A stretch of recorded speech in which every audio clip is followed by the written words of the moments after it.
Good morning, church! Magandang umaga po tayo sa Quezon City South Center at sa lahat po ng mga kapatid natin, mga pamilya, mga kaibigan na kasama ay kayo kumapit na sa Matrix Events Venue at sa lahat po ng mga nanonood sa ating tayo Facebook Live. Magandang umaga po sa inyo lahat and thank you for joining us sa ating worship service. Una, I would like to welcome some of our very close friends joining us this morning. The Rodriguez's are joining us this morning. So, stand up and thank you. And I would like to greet also a happy birthday si Kim. Si Kim, at sa lahat po naman nag-celebrate na kasi ng birthday this April. Happy birthday po sa inyo lahat. Happy anniversary sa lahat po mag-celebrate ng mga birthdays and anniversaries this month of April. Some of our brothers and sisters are not with us today because nasa probinsya po sila. So para po sa mga kapatid natin na sa probinsya pa, extending their vacation, I hope you're having a great time with your families and friends, and I hope masulit nyo na rin yung mga bakasyon, and we're very excited to see you again next week. Kami po mag-asawa sa mga studio Mindoro sa province namin to celebrate sana the Holy Week. Kaya hindi kami natuloy kasi nasa sa maraming ganap po sa Quezon City, medyo makatuloy po masahin na tayo gasolina. So we chose na lang to stay dito sa Quezon City sa aming bahay. Pero sulit ako po yung stay namin sa Quezon City kasi up until now po, meron kami merienda na ginataang gusto ko lang lang po magsalamat sa lahat ng nagpadala at nag-share ng kanilang mga pinag sa amin. Meron mga at least 3 people na nagpadala sa amin ng ginataang this past few weeks. And marami ko alam ko kasi hindi ko ba malayo makakatapo sa inyo balik sa akin yung looking for someone na willing to share na ginataang video. And sadly lang po, sayang lang po kasi hindi ko nabasa yung next kong post at sabi ko, I'm looking also for someone na willing mag-share na traffic pass at saka restraint. So, maraming salamat po dito sa inyo na mag-share ng kinalasan sa ginataang video. Anyways, balik na po yung announcements and directions na sinare natin ni Frances. Ito natin po, at deadline po ng SOC natin is sa May 3, that's the first Sunday of May. And katulad na po na lagi pinapagod sa kanyang feed ko, if you would like to know the status of your gaming, you can always go sa kanilang booth sa likod para mag-update din yung mga gaming. And reminding you po for our team, we'll have several devotions on the Wednesday via Zoom, Facebook Live, and 7:30 p.m. For the brothers po, we announced originally meron po tayo April 9 open devotional. Pero pinaplansya na po namin yung update, so we'll give po the update sa mga susunod na araw for our next devotional. Matutuloy po, if ever, sa April 9 po, meron tayo all sports devotional sa celebrity sports. So just keep it. We'll be update you po kapag matutuloy po yung natin for the following devotional. Ayan, so I'm excited po to preach ngayong umaga, ngayong Easter Sunday. And the theme of our lesson this morning is Jesus' resurrection. O yung muling pagkabuhay ni Jesus. But before I share this lesson for today, I just want to give you a quick recap of our lesson last Sunday. So last week po, we talked about growing in godliness. And we learned po from 2 Timothy that to grow in our godliness, there are things that we need to avoid and there are things that we need to add in our lives.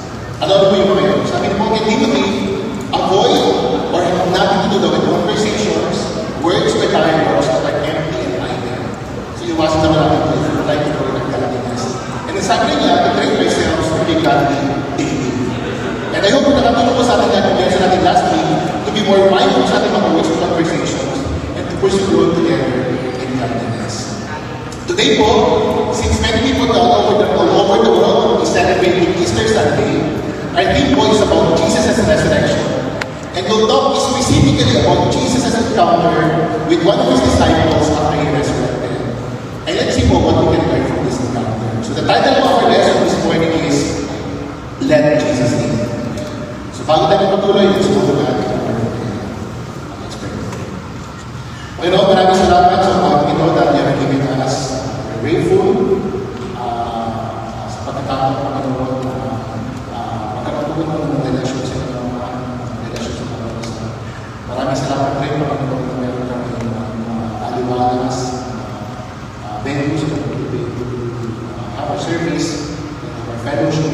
Maraming salamat rin, Panginoon, sa mga brothers and sisters na lagi nagdadala ng pagkakaroon ng mas masaya, mas excited po na I pray God that as I preach today, I pray that you be with me. I have a lot of weaknesses, I have a lot of things that I cannot do. And standing here, don't appear people, just humbles me. God, I pray God that sa pagkakita mo sa akin, I pray that you empower me, I pray that your words will really guide us, inspire us, and direct us.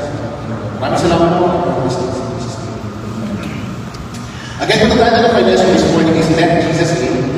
And again, the theme is about Jesus' resurrection.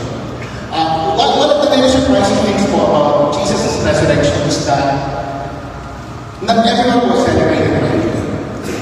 Nung nag-resurrect si Jesus, not everyone celebrated right away. Parang walang cheesy yung mga disciples para maganda ng happy resurrection of Jesus. So not everyone celebrated right away. Bakit? Because some were actually confused. Some were actually confused.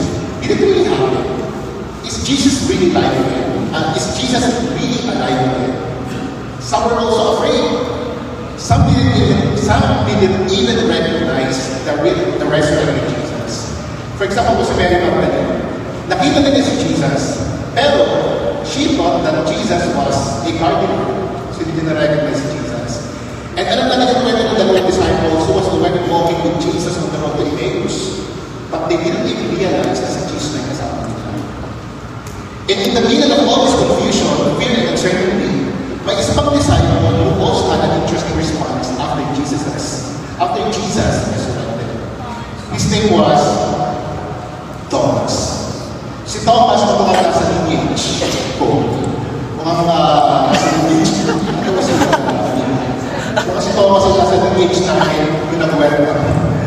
Si Thomas siya So, basahin natin yung kanyang encounter with Jesus after he resurrected sa John chapter 20, verses 24. Sabi doon, now Thomas, also known as Didymus, one of the 12, was not with the disciples when Jesus came.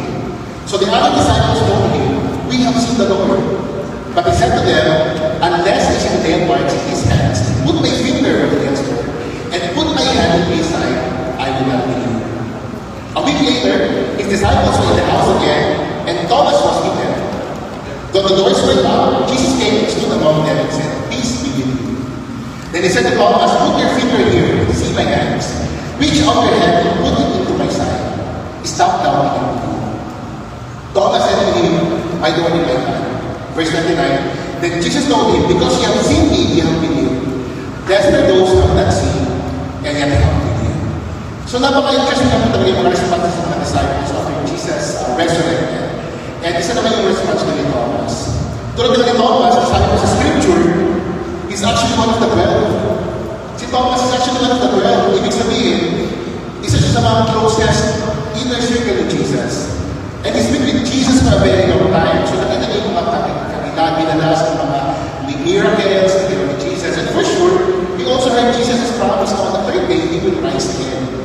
And ito pa nga. Pinatunayan ko ng mga kapwa niya disciples na we have seen Jesus. Why is Jesus? We have seen the Lord. And yet Thomas is still doubted. Hindi siya naniwala. And so Jesus taught him a lesson that all of us can also relate in times of doubt and confusion. Alam ko yung mga points natin ngayon. So I'll be sharing 2 points this morning. And the first point is no conditions. So when the disciples were very eager to tell Thomas that they have seen Jesus alive again, Thomas' response was, unless I see the nail marks in his hands, and put my finger where the nails were, and put my hand in his side, I will not believe. Looking at this verse that we have just read, si Thomas, hindi lang siya nag-doubt. Para maniwala siya, nagbigay siya ng condition. Hindi lang siya nag-doubt, hindi siya nag-duda. Nagbigay siya ng conditions. Unless I see the nail marks in his hands. Unless I put my finger where the nails were. Unless I put my hand in his side, I will not believe. He was basically saying, okay, Peter, kwento niyo yan eh. Kwento niyo yan eh. Maniniwala lang ako kapag naging Jesus yung mga conditions. Kung iintindihan natin ang si Thomas, medyo magigets din naman si Thomas where he's coming from. Sabi nga kasi sa scripture, he was not with the disciples when Jesus came. So medyo magigets naman talaga natin where Thomas is coming from. He was not in the disciples when Jesus Christ came. He was absent nung una nang nakita si Jesus sa mga disciples. Si Thomas, para siya yung barkano na minsan na hindi nakasama sa mga hapon. Tapos nung absent siya, doon kami nangyaring kakaiba na hindi kita. Para siya yung classmate mo na minsan na umabsent, tapos nung sakto umabsent siya, biglang nagpapis. Kapag ka si Thomas, parang he's not kind of kapag grabe, di ba? Meron ba kayo ganun pakilala? Minsan na umabsent, tapos nung absent pa, may something amazing. Parang ganun po si Thomas. Kaya understand naman for Thomas, to demand a receipt. Kailangan niya receipt, kailangan niya screen siya. Pumanag siya sa pruweba. Which I think when I was writing this lesson, it's a good reminder for all of us to never underestimate the power of our presence.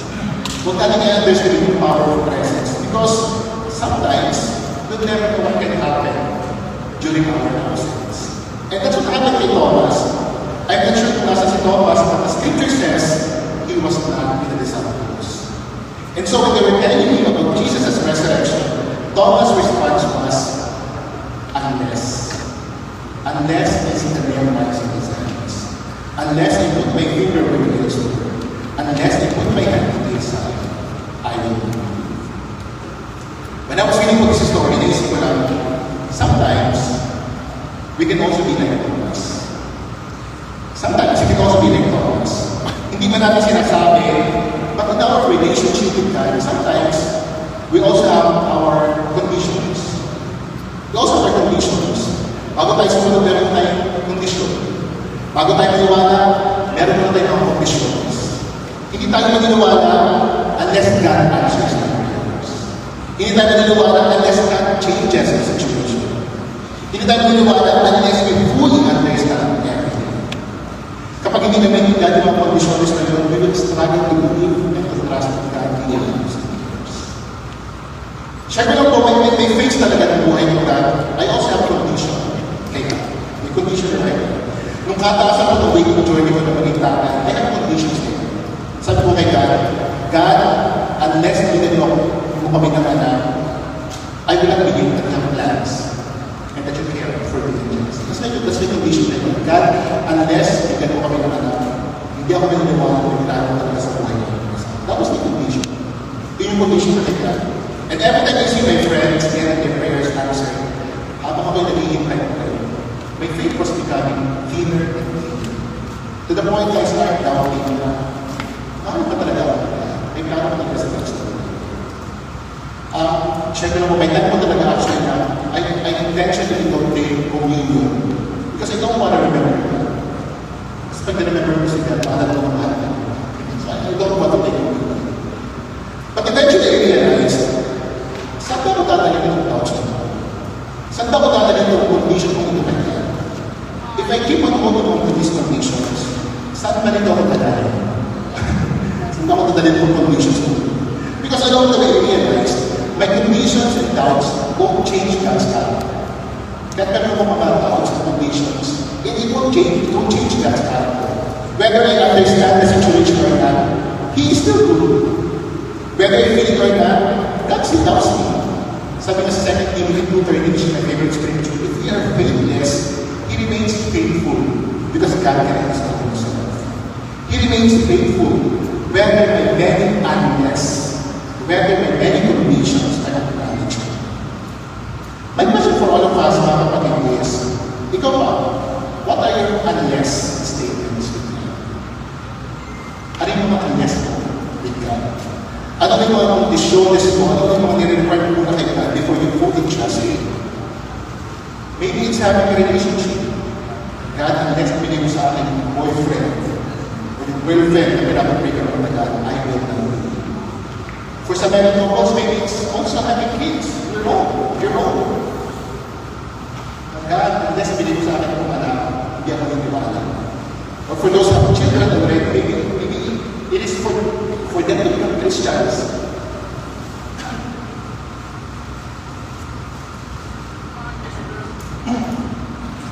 Maybe your vision is for your kids to become Christians.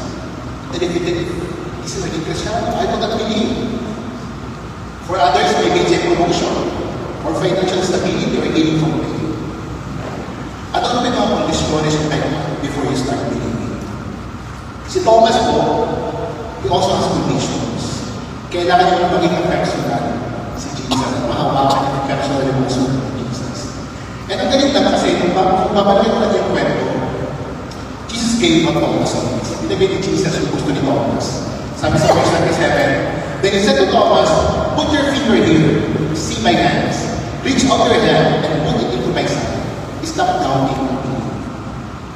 When I was reading through this line, I can't help but appreciate Jesus. I think this is what it means having Jesus as a friend. Ito siguro yung feeling na kaibigan si Jesus. Hindi niya right away i-review si Thomas sa kabilang kanyang kondisyones. Hindi niya sinabi si Thomas na hindi mo nakita na pinakot ako sa cross para maniwala ka.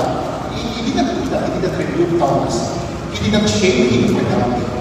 Instead, he said to him gently, put your finger here. Ang galing mo.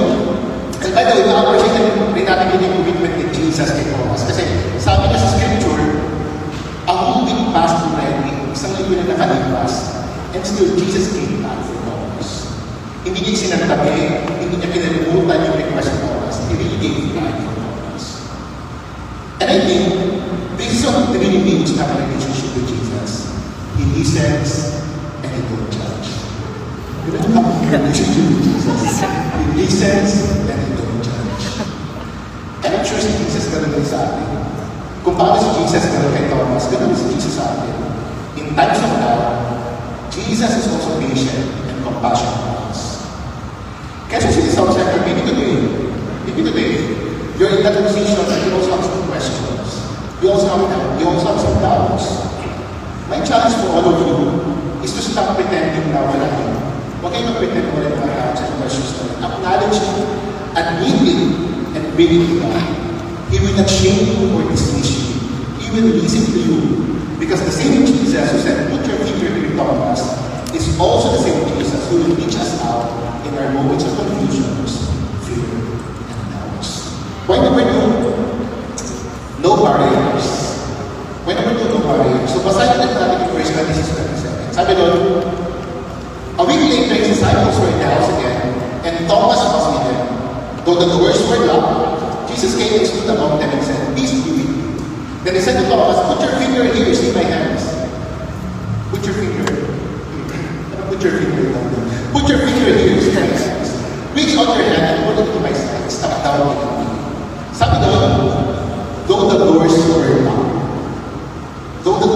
locked, Jesus came and stood among them. Para po sa akin, this is one of the most powerful images in the resurrection story. The disciples were afraid, so they locked the doors. Kinandaan nila yung pinto. But then, Jesus enters the pinto. Katandaan nila yung pinto, dahil mapapasok na si Jesus. Hindi ko nabanggit sa pag-open the door for him, kung kung sa bukas yung pinto. It just says, though the door was locked, Jesus came and stood among them. No knocking. Ano lang pagkatap si Jesus? No knocking. No, not even any permission, even from the disciples, for Jesus to get in. Basta nakita na nila na nasa loob na si Jesus. Which made me think na si Jesus, he can penetrate even those doors. Jesus can penetrate even those doors. Kaya niyang pasukin even yung mga nakatanda ng pintuan. Walang pwedeng umarang kay Jesus. Kapag papasok siya, kaya niyang pasukin yan. And I thought that we also realize that even when they shut him up, Jesus will find a way to get in. Kahit pagsara natin si Jesus, kahit pagkandaluhan natin si Jesus, He will still find a way to get in. My question for all of us right now, mga kapatid, is ikaw ba? What doors are you opening up? Ano mga pinto ng iyong buhay na kinandado nila? Walang dyan pa. What doors are you opening up? Maybe it's a door of hurt. Sobrang sakit ka. Sobrang sakit. I'm so disappointed that God, I can't even go inside. Sobrang pain. Hindi mo kaya masukin ito. Or maybe a door of fear. Na you know that meron ka ng fear that just can't surrender. Maybe you close the door of weakness or sin. Kapag ito yung kasalanan mo, repetitive ka, hindi mo na kaya makalis doon, hindi mo kaya mag-repent. So para sa'yo, God ka na enter this door. This no longer. So hindi hindi ng kwartalo ng pinuno, kinagdalan mo. What are the doors that you open now? Na feeling mo hindi kaya mo sa Jesus. And then, check lang po, my door of hope, to have my own child, hindi pa siya nakalapit. I'm still 39 years old, so hindi pa nakakandam yung aking nagkaroon ng hope na magkakaroon ng child. So it's still wide open. Bukas pa. One door na po, kasi tingin ko medyo jacket na, is my door of healing and understanding. May nabasa ko kasi internet, sabi ko, no one talks about how praying it is when your brain is constantly switching between it's okay, I'm over it, I don't care anymore, I will be okay, to why am I thinking about this? I can relate with this statement na talagang sa akin. Feeling ko yung mga pagkakataon ko sa buhay ko na nasa ganitong posisyon, yung akala ko okay na ako na, God, okay na. Okay na naman din.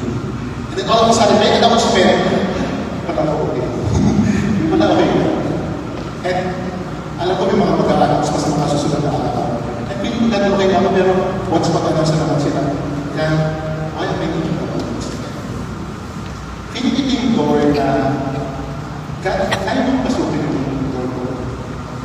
Kasi, hindi ka welcome sa Lord. Come on. Kung hindi mo kaya na, isipin na talaga. This is one of my closed doors, my locked doors, my guarded doors. But ikaw kapatid, what are your locked and closed doors? When I was reading this story, I find great encouragement in some verse right after makapasok si Jesus sa ako. Sabi doon, though the doors were locked,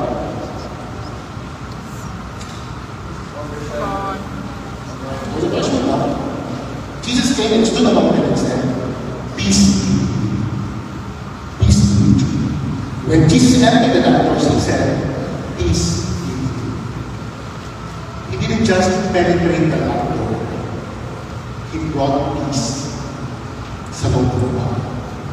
He brought peace sa loob ng bahay. Encourage ko ito kasi I was reminded that Jesus might not change the entire situation. Jesus might not change the entire situation. But He will bring peace. He will bring peace. Personally, hindi ko maintindihan ngayon kung kaganapan, kung sitwasyon namin. But when I allow Jesus there, meron siyang dalang kapayapaan, meron siyang dalang kapanatan, and that's very encouraging. Kasi mga kapatid, maybe right now, as you are sitting there, maybe right now, you're likely na meron kayong mga pinto na medyo nakakalaban, medyo nakakalaban. May mga spaces sa buhay mo na heavy ka. Door of hurt, door of fear, door of disappointment, door of regrets, or door of illnesses. My challenge for all of us is to invite Jesus into that space. Talk to Him about it. Tell Him what you're afraid of. Tell Him what's hurting. Tell Him what you don't understand. And let Jesus spread peace to what's happening. Just imagine mga kapatid, how would it possibly happen if we leave all our doors wide open for Jesus there? Ano yung pwede mangyari sa atin?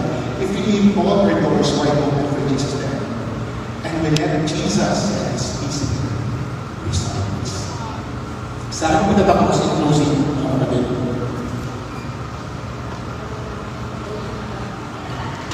In closing, probably lahat tayo, we all have our unless. Siguro lahat tayo meron tayong mga unless statements. Unless that answers, unless things change, unless I understand. And we all have doors we've closed and locked. Doors of fear, doors of faith, doors of love. But the story that we have just read reminds all of us of two powerful truths. No condition is too strong to stop faith. And no barrier is too hard for Jesus to pray. Si Thomas po, he had this unless. The disciples po had their locked doors. But Jesus walked right out the doors. Despite those unless and locked doors, Jesus walked right out the doors. At kaya gawin pa rin ito ngayon Jesus sa atin. Kaya gawin pa rin Jesus sa buhay ko. And so today mga kapatid, Christian Sound Center, families and friends, as we celebrate and rejoice in Jesus' resurrection, let's also confront all our unless within. And let's also make sure that our hearts are always open to let Jesus. Maraming salamat po sa pagiging